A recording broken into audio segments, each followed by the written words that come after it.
Welcome my dear students. আজ তোমাদের অর্থাৎ তোমাদের দশম শ্রেণীর বিকল্প চিন্তা ও উদ্যোগ নামক পঞ্চম অধ্যায় থেকে ঔপনিবেশিক শিক্ষা ধারা সমালোচনা বা রবীন্দ্রনাথ ও বিশ্বভারতী বা রবীন্দ্রনাথ ও শান্তিনিকেতন ভাবনা, এটা আজকে পড়াবো। ঔপনিবেশিক শিক্ষা চিন্তা তোমার সমালোচনা। ঔপনিবেশিক সরকার অর্থাৎ আমাদের দেশে ব্রিটিশ সরকার যখন তারা বাণিজ্য করার সূত্রে এসে যখন শাসন দখল করল, তখন তারা দেখল যে এত বড় ভারতবর্ষে যদি সুষ্ঠুভাবে শাসন করতে হয় তাহলে প্রচুর কর্মচারীর প্রয়োজন। কিন্তু কর্মচারীদেরকে তো ইংরেজরা ছিল, ইংরেজি ভাষা তারা জানতো, অন্যান্য বাংলা হিন্দি বা অন্যান্য যে আঞ্চলিক ভাষা তারা সম্পর্কে জানতো না। তাই তারা প্রথম দিকে কি করতো না, ইউরোপ থেকে বিশেষ করে ইংল্যান্ড থেকে প্রচুর পরিমাণে সৈন্য কর্মচারী তারা নিয়ে আসতো এবং নিয়ে এসে তারা ভারতবর্ষের বিভিন্ন তাদের যে বিভিন্ন প্রেসিডেন্সি সেখানে তারা রেখে শাসন করতো। কিন্তু তারা ভেবে দেখলো যে ইংল্যান্ড থেকে প্রচুর পরিমাণ কর্মচারী আনতে গিয়ে তাদের আনার খরচ, নিয়ে আসতে যাওয়ার খরচ, থাকার খরচ, খাওয়ার খরচ এবং বেতন, এতগুলো দিতে গিয়ে তাদের প্রচুর অর্থ চলে যাচ্ছে, তাদের রাজস্বের একটা অংশ চলে যাচ্ছে। তারা ভাবলো যদি আমরা এই দেশের মানুষদেরকেই দেশীয় শিক্ষা থেকে যদি ইংরেজি শিক্ষা কিছু শেখাতে পারি, তাহলে আমাদের যে ছোটোখাটো অফিস বিশেষ করে কেরানি সে কাজ তারা করবে এবং তার ফলে তাদেরকে শুধুমাত্র বেতন দিলেই হবে, অন্য কিছু লাগবে না, থাকতে দিতে হবে, খেতে দিতে হবে না, নিয়ে আসতে যাতায়াত করতেও হবে না। এই উদ্দেশ্য থেকে তারা প্রথম কি করছে, আমাদের দেশে কিছু শিক্ষা প্রতিষ্ঠান চালু করছে, যা প্রধান উদ্দেশ্য ছিল তারা কেরানি তৈরি করবে। কিন্তু তারা চাইতো না তারা ইংল্যান্ডের যে শিক্ষাটা সাধারণ মানুষকে দিয়ে থাকে ওয়েল এডুকেশন, সেটা তারা কিন্তু চাইতো না। তাই তারা কিন্তু আমাদের ভারতবর্ষে কিছু ব্যক্তিগত উদ্যোগে, শ্রীরামপুর ব্যাপটিস্ট মিশনের উদ্যোগে বা বেতন সাহেব উদ্যোগে কিছু কলেজ বা কিছু শিক্ষা প্রতিষ্ঠান গড়ে উঠল, কিন্তু সরকারি উদ্যোগে কিন্তু তেমন শিক্ষা প্রতিষ্ঠান আমরা সে দেখতে পাইনি। এছাড়া টমাস ব্যাবিংটন মেকলে উনি তার চুইয়ে পড়ার শিক্ষানীতির কথা বলেছিলেন যে প্রথমে উচ্চ শ্রেণীর মধ্যে শিক্ষা যদি বিকাশ ঘটে তাহলে সেটা ধীরে ধীরে ধীরে ধীরে নিম্ন শ্রেণীর মানুষ ছড়িয়ে পড়বে। কিন্তু সেইটা কিন্তু আমাদের ভারতে বা বাংলাদেশে সেভাবে গড়ে ওঠেনি, যার ফলস্বরূপ আমাদের সার্বিক শিক্ষা বা গণজ শিক্ষা সেই গণশিক্ষা কিন্তু আমাদের ভারত তথা বাংলাতে গড়ে ওঠেনি। যার ফলস্বরূপ আমরা দেখেছি যে আমাদের মানুষ যারা বিশেষ করে উচ্চ শ্রেণী, যারা ব্রাহ্মণ শ্রেণী, যারা শহরে অঞ্চলে বসবাস করে, তারাই কিছুটা শিক্ষা শিখতে পেরেছিল, যদিও কোনো সরকারি কিন্তু কলেজে নয়, ব্যক্তিগত উদ্যোগে। শ্রীরামপুর ব্যাপটিস্ট মিশন বললাম, সেই মিশন শ্রীরামপুর কলেজ বলতে পারো, হিন্দু কলেজ বলতে পারো, এই সমস্ত কিন্তু আমরা দেখতে পাচ্ছি ব্যক্তিগত উদ্যোগ তৈরি হচ্ছে, সরকারি উদ্যোগ তৈরি হয়নি। কিন্তু এইখান থেকে কিন্তু আমরা বুঝতে পারছি তাদের মেন উদ্দেশ্যই ছিল আমাদেরকে কেরানি তৈরি করা, আমাদেরকে আরও যে উচ্চ পদ বা উচ্চ পদের বা স্বাধীনভাবে শিক্ষা লাভ করে আমরা যে স্বাধীনভাবে আমার নিজের যোগ্যতা অনুযায়ী যে আমার যে পেশা সৃষ্টি করবো বা গ্রহণ করবো, সেটা শিক্ষার সুযোগ দিতে চায়নি।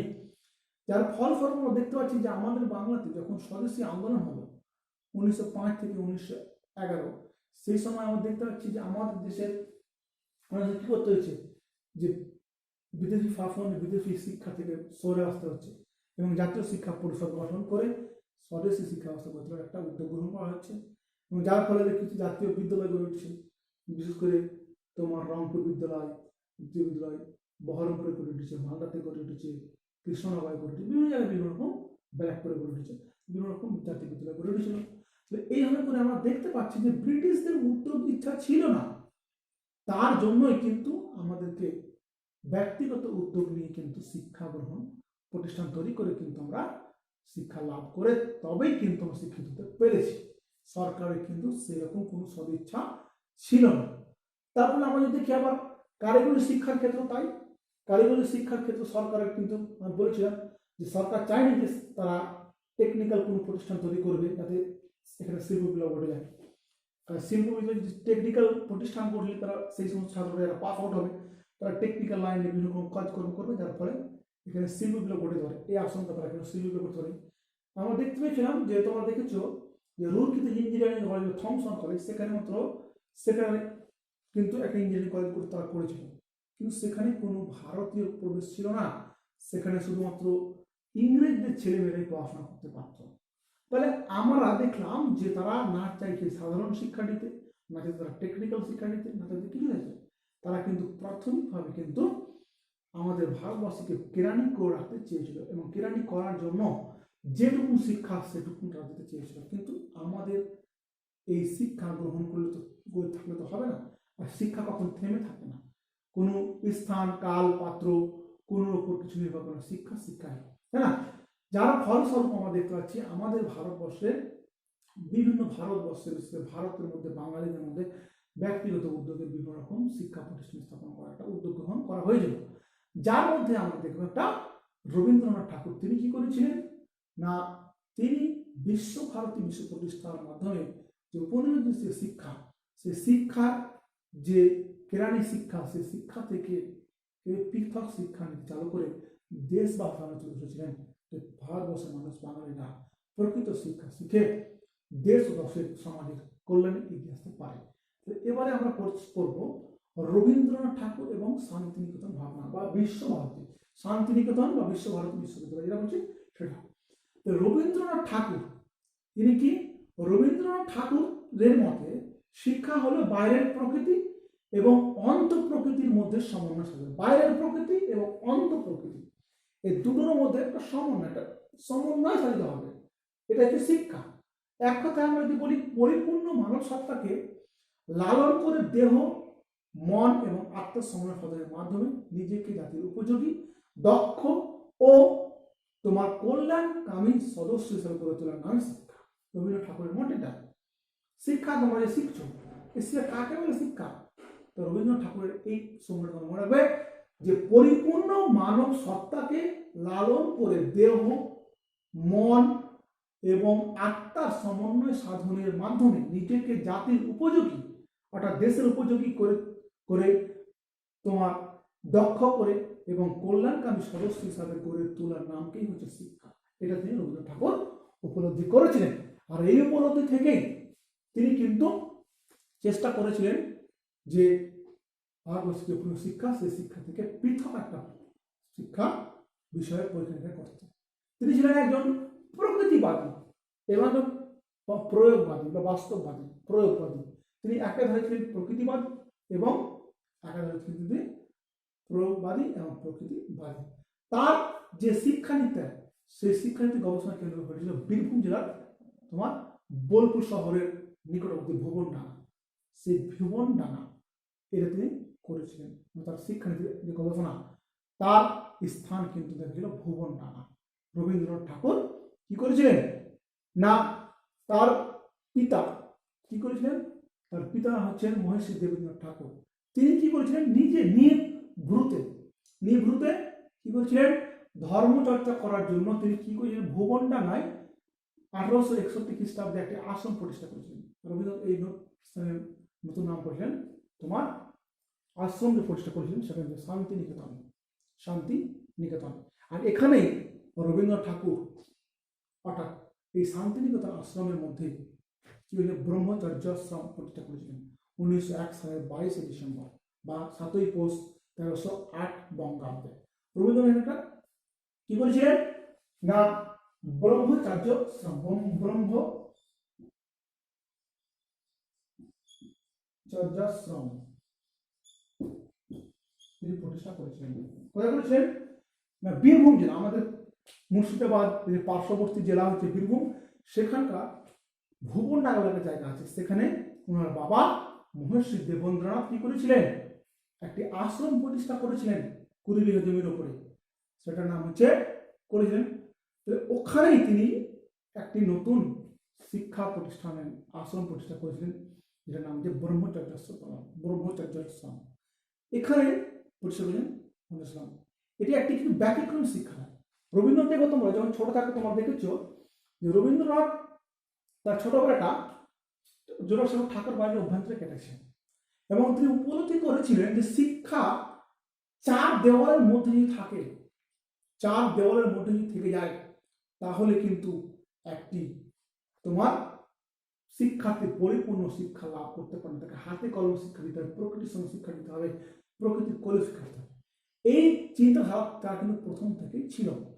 সে থেকেই তিনি কি করলেন, 1901 সালের 22 ডিসেম্বর ওনার বাবা মহর্ষি দেবেন্দ্রনাথ ঠাকুরের প্রতিষ্ঠিত যে ভুবনডাঙ্গায় আশ্রম, সেখানে তিনি শান্তিনিকেতন নিয়ে কি করলেন না ব্রহ্ম বিদ্যালয় বা ব্রহ্মচর্য শ্রম প্রতিষ্ঠা করলেন। এবং এখানে কি হলো, এখানে তিনি যে করেছেন সেখানে ব্রহ্মচর্য প্রতিষ্ঠা করে প্রকৃতির কোলে, প্রকৃতির স্নেহের মধ্যে শিক্ষার্থীদের শিক্ষাদান শুরু করলেন।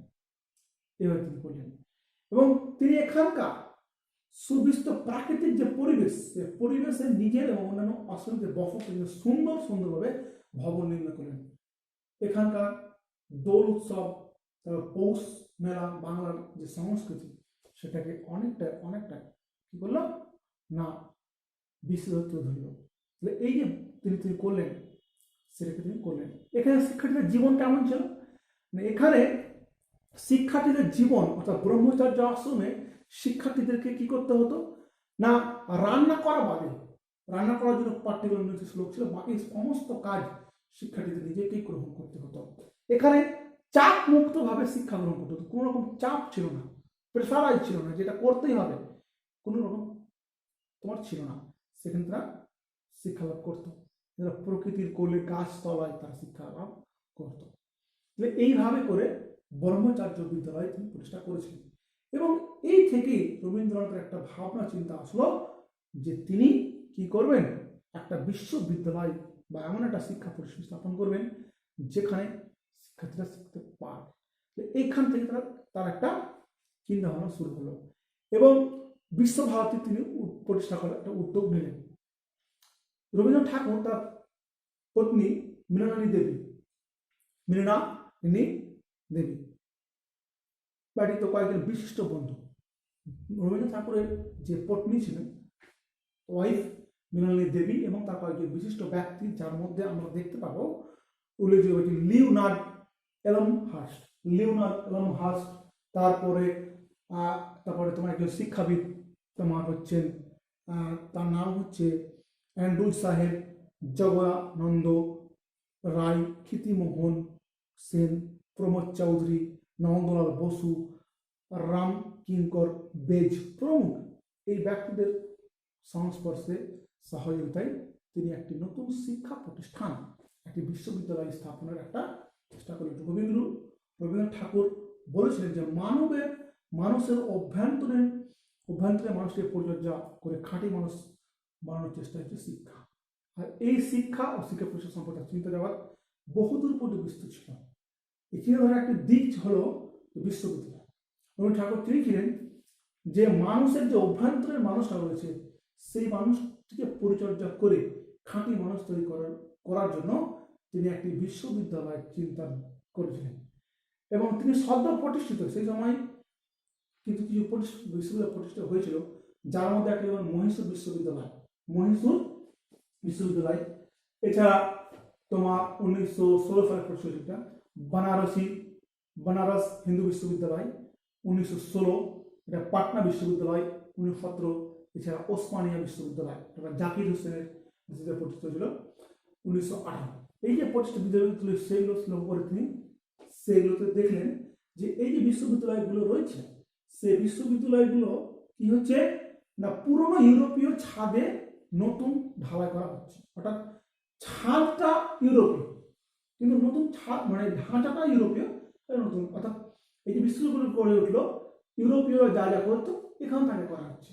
তিনি একটু ব্যতিক্রম করতে চেয়েছেন, তিনি এই পুরনো ইউরোপের ছাদটা বাদ দিয়ে নতুন একটা উচ্চ শিক্ষার চিন্তা ভাবনা শুরু করেছিলেন। আর এ থেকেই তার প্রিয়তম পত্নী দেবী, অ্যান্ড্রু সাহেব, তারপরে আমরা দেখলাম যে লিওনার্ড এলমহার্স্ট, ক্ষিতিমোহন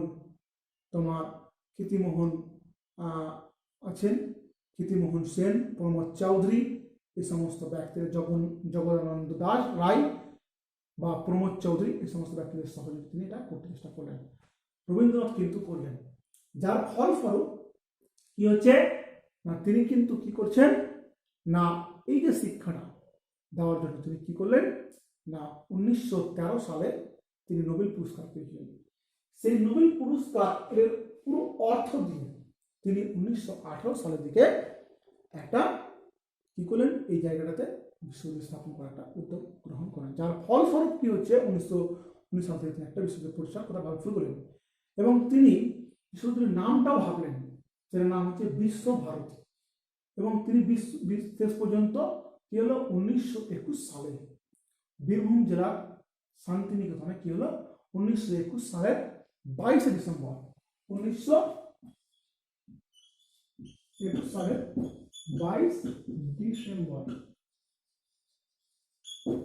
কি হলো শান্তিনিকেতন বা বিশ্বভারতী, ভারতবর্ষের চতুর্থ কেন্দ্রীয় বিশ্ববিদ্যালয় যেটাকে বলা হয় হিসাবে বিশ্বভারতী আনুষ্ঠানিকভাবে প্রতিষ্ঠিত হলো। এবং রবীন্দ্রনাথ ঠাকুর এর জায়গায় মানে কি করলেন, রবীন্দ্রনাথ ঠাকুর তিনি কি করছেন না, রবীন্দ্রনাথ ঠাকুর এই জায়গাটাতে অর্থাৎ তিনি তার শিক্ষা সংক্রান্ত আদর্শ উচ্চ শিক্ষার ক্ষেত্রে প্রয়োগ করেন।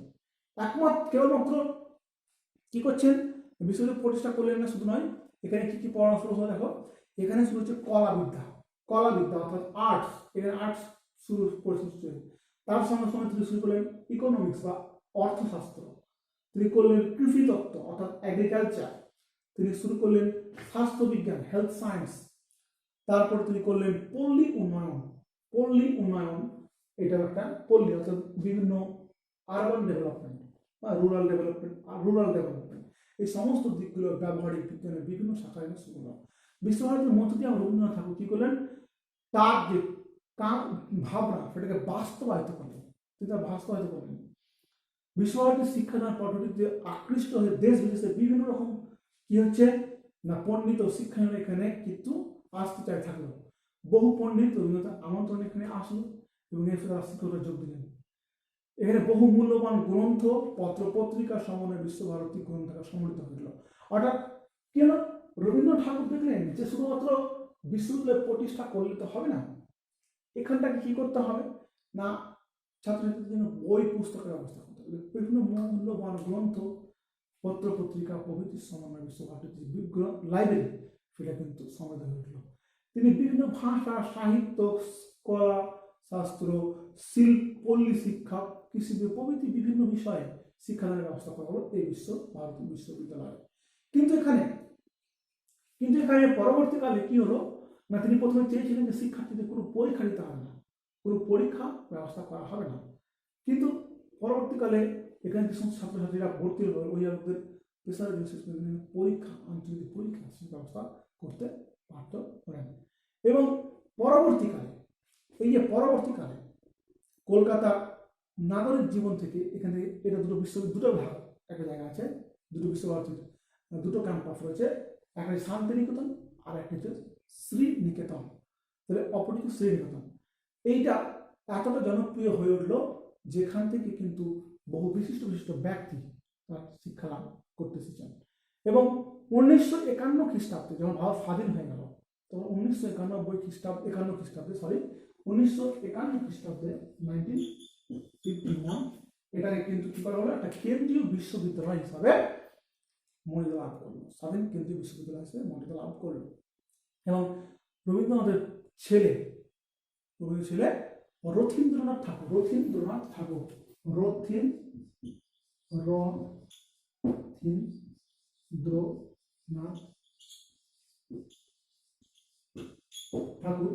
প্রথম এর উপাচার্য ভাইস চ্যান্সেলর নিযুক্ত হলেন।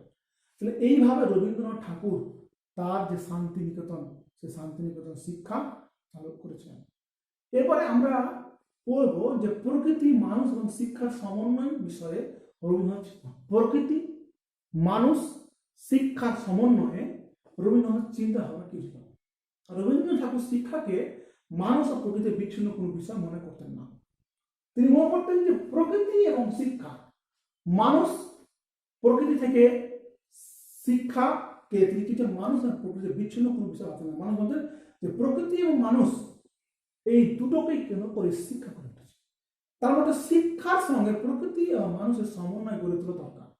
শিক্ষার মতে শিক্ষার সঙ্গে, অর্থাৎ শিক্ষা আমরা করছি, গ্রহণ করছি, আমরা অনেকেই শিক্ষা অনেক হায়ার এডুকেশন প্রতিষ্ঠান থেকে শিক্ষা লাভ করছি, অনেকেই তোমার আইআইটি এনআইটি থেকে শুরু করছে, অনেকে আবার ফরেন থেকে হার্ভার্ড থেকে অক্সফোর্ড থেকে পড়াশোনা শিখছে।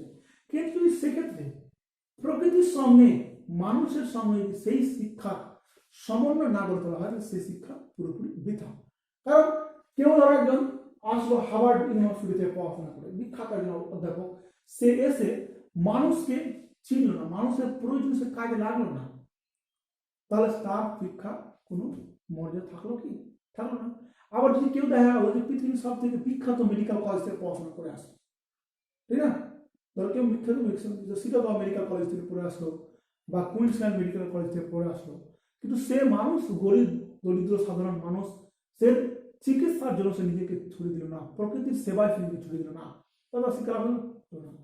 এই চিন্তা ভাবনা থেকে রবীন্দ্রনাথ ঠাকুর কিন্তু তার শিক্ষা একটা গুরুত্বপূর্ণ দিক হল প্রকৃতি ভাবনা। প্রকৃতি নিয়ে ভাবতে হয়। প্রকৃতি বর্তমানে আজকে প্রকৃতি অনেকটা অসহায় হয়ে পড়েছে। আমরা যে পলিউশন তৈরি করছি, আমরা যে দূষণ করছি, শব্দ দূষণ, বায়ু দূষণ, মাটি দূষণ, জল দূষণ, তারপরে কি যে প্রকৃতি আমাদের থেকে বিমুখ হয়ে পড়ছে, তাই না? যার ফলস্বরূপ আমরা ভুগছি। কখনো বন্যা, অসময়ে বন্যা দেখা দিচ্ছে, কখনো যখন বৃষ্টির প্রয়োজন বৃষ্টি হচ্ছে না, জল হচ্ছে না। এই যে এটা কিন্তু রবীন্দ্রনাথ ঠাকুর তার ছোটবেলা থেকে তারা উপলব্ধি করেছিলেন। তিনি দেখতেন তার বাড়ির ভিতরে নারকেল গাছ, সে নারকেল গাছ কি করেছে, নারকেলের গাছগুলি প্রত্যেকে আমার দিকে অত্যন্ত সহ্য হইয়া দেখা দিচ্ছে, তিনি বলছেন। আবার তিনি কি করেছেন, যে বায়ুকে নির্মূল করার ভার যে গাছপালার উপর, বায়ুকে শোধন করার গাছপালার নিয়ম, সে গাছকে আমরা কাটছি। আবার কি করছি, ভূমিকে উর্বরতা দিতে পারছি না। এই সমস্ত জিনিসগুলো থেকে তিনি ব্যর্থ হয়েছিলেন এবং তিনি চেয়েছিলেন যে বিধাতার এই যে কল্যাণ, সে কল্যাণের জন্য গাছ লাগানোর প্রয়োজন। তিনি শান্তিনিকেতনের প্রাকৃতিক পরিবেশের তার কি বলছেন, আদর্শ শিক্ষা ব্যবস্থাকে প্রচার করে গড়ে তুলেছিলেন। তিনি কি করেছিলেন, 1925 খ্রিস্টাব্দে শান্তিনিকেতনের পঞ্চবাটি বলে একটা জায়গা আছে, পঞ্চবাটি প্রতিষ্ঠা করেন এবং পঞ্চবাটির মধ্য দিয়ে তিনি একটা বৃক্ষরোপণের অর্থাৎ গাছ লাগানোর একটা উৎসব পালন করেন। এবং প্রতি বছর এই যে বছর 1925 সালের 22 শ্রাবণ, সেদিন থেকে হচ্ছে শান্তিনিকেতনের বৃক্ষরোপণ উৎসবটি পালন করা হয়েছিল। এছাড়া কিন্তু রবীন্দ্রনাথ ঠাকুর কি করেছিলেন না, পল্লী গ্রামের মানুষ, যারা পল্লী গ্রামে বসবাস করে, শহরে নয় গ্রামে, তাদের কল্যাণের জন্য কৃষিকাজ উদ্দেশ্যে, কৃষিকাজের উন্নতির বিষয়ে বিভিন্ন রকম চিন্তা ভাবনা শুরু করেছিলেন। কারণ গ্রামে যারা বসবাস করে তারা কিন্তু কৃষক, সাধারণ মানুষ, খেটে খাওয়া মানুষ, তাদের যদি কৃষিকাজের উন্নতি না করা হয় তাহলে তাদের উপর নির্ভর করে সমগ্র যে সমাজ, দেশ, প্রদেশ চলছে, সেটা কিন্তু ব্যর্থ হয়ে উঠবে। আর এ কারণে তিনি কি করেছিলেন না, তাদের নিয়ে বিভিন্ন রকম কাজ করেছিলেন। এখানে আমরা দেখতে পাবো যে জমিদাররা, গ্রামের যে মানুষ, কৃষক, তাদের উপর কি করছেন না, খাজনা বাড়িয়ে দিতেন। সেই খাজনাটাকে কামানোর জন্য তিনি বিভিন্ন রকম চিন্তা ভাবনা করেছেন, যার জন্য তিনি হিতৈষী তহবিল বলে একটা তহবিল করেছেন। হিতৈষী তহবিল, হিতৈষী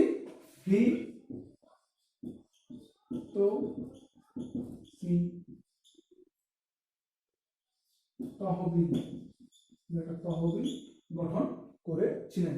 তাহলে এইভাবে কিন্তু গঠন করেন। এছাড়া এই তহবিলের অর্থ দিয়ে তিনি রাস্তাঘাটের মতো করেছিলেন। রাস্তাঘাট না করলে তো হবে না, রাস্তাঘাটের মাধ্যমে রাস্তা করেছিলেন। মসজিদ এবং মন্দিরেরও সংস্কার করেছিলেন, মসজিদ সংস্কার করে দিয়েছিলেন।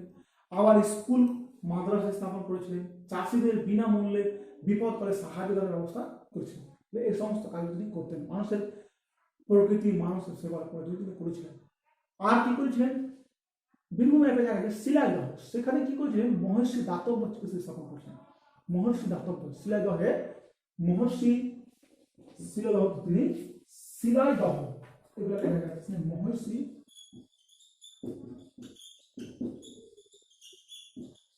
চিকিৎসা স্থাপন করেছিলেন, যেখানে কিন্তু মানুষের কিন্তু এসে তাদের বিভিন্ন রকম যে রোগ অসুখ হয় তার থেকে প্রাথমিক চিকিৎসা পেত। আর এই যে প্রতিষ্ঠা একটা জায়গা আছে বীরভূমে, সেখানে তিনি কি করেছিলেন না হাসপাতাল স্থাপন করেছিলেন। রবীন্দ্রনাথ সে আদর্শ কৃষি ক্ষেত্র স্থাপন করে সেখানে কি করেছিলেন না ট্র্যাক্টর, তারপরে কম্পোস্ট, জৈব সার প্রভৃতি তৈরির একটা ব্যবস্থা করে দিয়েছিলেন। কারণ কৃষিকাজ করার জন্য শুধুমাত্র যে গবাদি পশু তার উপর নির্ভর করতে হবে না, কৃষি পণ্য বৃদ্ধি করতে হবে। ট্র্যাক্টর ব্যবহার করেছিলেন। পাম্পসেট মানে জলসেচ, অনেক সময় জায়গায় জমিতে চাষ করার জন্য জলের প্রয়োজন, জল নিতে ঠিক করেছেন না জলসেচের ব্যবস্থা করে দিয়েছিলেন। বিভিন্ন নদী থেকে পাম্পসেটের মাধ্যমে জল তুলে দেওয়া হতো। আর জৈব সার অর্থাৎ কেঁচো সার, জৈব সার বিভিন্ন রকম গাছপালা, গোবর, পচি ওই থেকে কেঁচোর মাধ্যমে পচিয়ে সার তৈরি করে ব্যবস্থা করে দিয়েছিলেন। সেই যুগে কিন্তু ধনী বাঙালি পরিবারের যে সমস্ত ছেলেরা মানুষরা তারা চাইতো তাদের ছেলেরা ইন্ডিয়ান সিভিল সার্ভিস পরীক্ষায় পাস করে। কিন্তু রবীন্দ্রনাথ ঠাকুর ছিলেন একটু অন্য ব্যতিক্রম।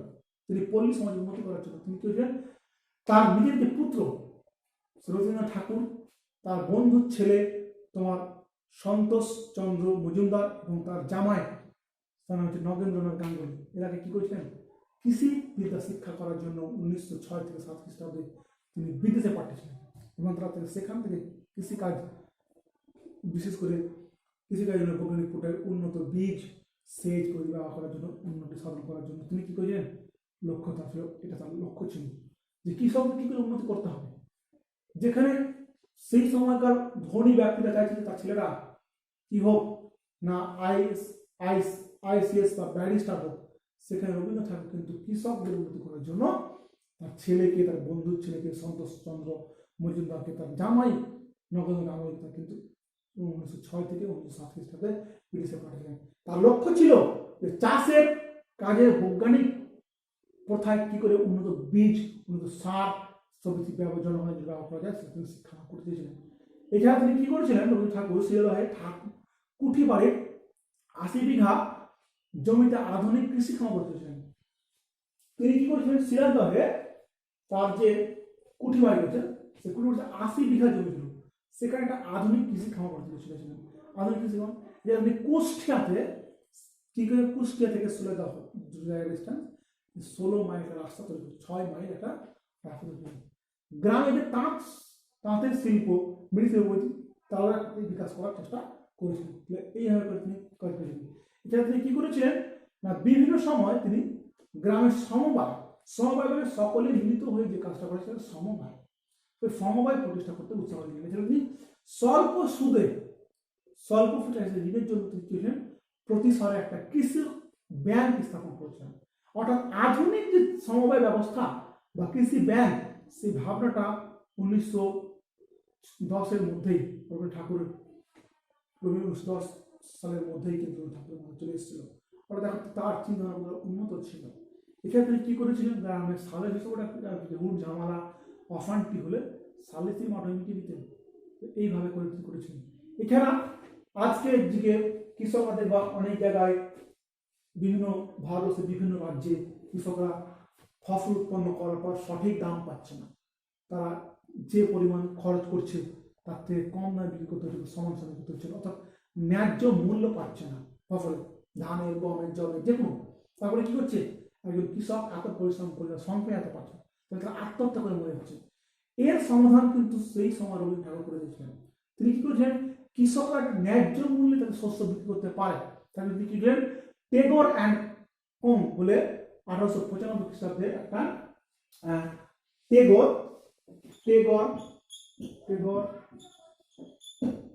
অ্যান্ড 1895 টেগর অ্যান্ড কোং বলে একটা তিনি মানে প্রতিষ্ঠা করেছেন। সেখানে কি করেছে ন্যায্য মূল্যে কৃষকরা পাট, ধান, গম সমস্ত বিক্রি করার দায়িত্ব তিনি নিয়েছিলেন। তো এইভাবে করে রবীন্দ্রনাথ ঠাকুর তার যে মানুষ প্রকৃতি শিক্ষা সেটা তিনি তার শিক্ষার যে বিষয় সেটা প্রতিফলিত করেছিলেন। রবীন্দ্র শিক্ষা আর একটা গুরুত্বপূর্ণ দিক হচ্ছে মানুষের ধর্মীয় সাম্প্রদায়িক ভেদাভেদ করা। অর্থাৎ মানুষের মধ্যে ধর্মীয় বিভেদ, বর্তমানে ভারতবর্ষে দেখো হিন্দুদের সঙ্গে মুসলিম, মুসলিমের সঙ্গে খ্রিস্টান, খ্রিস্টানের বিরোধ, প্রত্যেকটা ধর্ম বিধাভেদ সৃষ্টি হয়েছে, একটা বিদ্বেষ তৈরি হচ্ছে। এর ফলে কিন্তু সমগ্র ভারতবর্ষের সমস্ত সুপুটি সম্পূর্ণ মানুষের ক্ষতি হচ্ছে। কিছু সংখ্যক মানুষ যারা হয়তো এটা নিয়ে ফায়দা উঠতে আছেন, তারা ছাড়া মেজরিটি পার্সেন্ট কিন্তু মানুষের ক্ষতি হচ্ছে। হিন্দুদের সঙ্গে মুসলিম সঙ্গে সাধারণ মানুষের যে বিদ্বেষ বিদ্বেষ সেটা কিন্তু দূর করার একটা উদ্যোগ রবীন্দ্রনাথ ঠাকুর কিন্তু তিনি জমিদারি পরিচালনা করতে এসে হিন্দু মুসলমান ব্রাহ্মণ চণ্ডালদের দূর করে কর্মক্ষেত্রে নতুন প্রাণের সঞ্চার করেন। অর্থাৎ তিনি কি করেছেন, জমিদারি যখন পরিচালনা করতে আসলেন তখন হিন্দু আছে, মুসলিম আছে, চণ্ডাল আছে, ব্রাহ্মণ আছে, সবার মধ্যে যে ভেদাভেদটা, সেই ভেদাভেদটা দূর করার ক্ষেত্রে একটা নতুন কর্মক্ষেত্র করে প্রাণের সঞ্চার করেছিলেন। এছাড়া গ্রামের চাষিদের অর্থনৈতিক শোষণ থেকে মুক্তিদান, তাদের সন্তানের শিক্ষাদানের উদ্দেশ্যে প্রাথমিক বিদ্যালয় প্রতিষ্ঠা প্রভৃতি বিষয়ে তিনি চিন্তা করতেন। তাহলে এইভাবে করে রবীন্দ্রনাথ ঠাকুর তার সময়কালে তিনি সমাজ, শিক্ষা, ধর্মীয় ভেদাভেদ, কৃষকদের ব্যবস্থা, কৃষকদের উন্নতি সমস্ত কিছু ক্ষেত্রে তার মূল্যবান সময় ব্যয় করেছেন। তোমরা রবীন্দ্রনাথ ঠাকুরের শান্তিনিকেতন, বিশ্বভারতী এবং সমাজ সংস্কৃতি এবং শিক্ষা মানুষ ও প্রকৃতির ক্ষেত্রে যে চিন্তাধারা সেটা তোমরা পড়বে, পড়ে যতটা সম্ভব বুঝবে এবং বুঝে আমাকে তুমি ইনফর্ম করবে, কমেন্টস করবে, এসএমএস করবে বা কল করে জানবে যে কোন জায়গাটা বুঝতে পারবে। যদিও আমি নিজেই বলতে চাইছি যে আমি এই অনলাইন ক্লাসে তোমাদের যতটা দিতে পারছি তার থেকে ক্লাসরুম হয়তো বেশি দিতে পারতাম। তোমাদের মনের মধ্যে তোমাদেরকে জিজ্ঞেস করতাম, বুঝতে না পারলে আবার বুঝিয়ে দিতাম, কিন্তু এটা তো হয়তো এক লাইন প্রক্রিয়া, হয়তো অনেকটা সম্ভব নয়। যদিও তোমাদেরকে টোটাল পড়াশোনা থেকে বিমুখ থাকার চাইতে কিছুটা পড়াশোনা করাটা অবশ্যই ভালো বলে আমি উদ্যোগটা নিয়েছি। থ্যাংক ইউ, ধন্যবাদ। তোমরা ভালো করে পড়বে আর বাইরে থাকবে, যতটা সম্ভব পড়াশোনা চালিয়ে যাবে। Thank you.